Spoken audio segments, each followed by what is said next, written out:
They go looking for the other truck and rescue more workers from where they hid under it. Many of them are injured, but luckily nobody is dead. The truck won't start, so they abandon it and run back to the offices.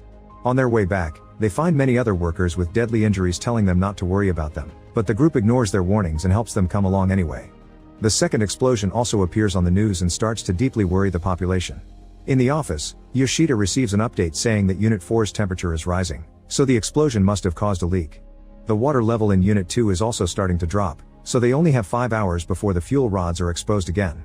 In Tokyo, Azuma realizes they'll have to rise the disaster level to 7, which is the first time since Chernobyl. At that moment, all the injured workers arrive at the office using a vehicle they found around.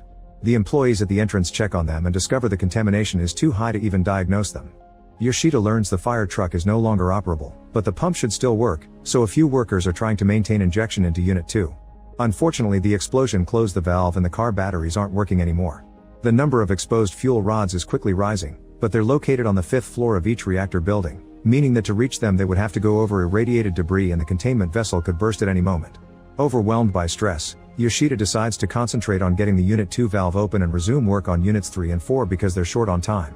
In Tokyo, another press conference is being held to discuss the second explosion, but they still say that the amount of radioactive material being dispersed is low. On the internet, rumors and panic spread, and everyone assumes the country is already doomed.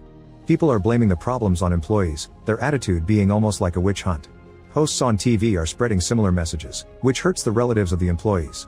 Moments later, the Unit 2 valve still hasn't been opened. An argument ensues between Murakami and Yoshida over how to proceed, causing Yoshida to finally lose it and yell at the Topco team, telling them he'll choose what's best for his team before hanging up. A bus arrives to take away the injured people, but even at full capacity it can't take them all.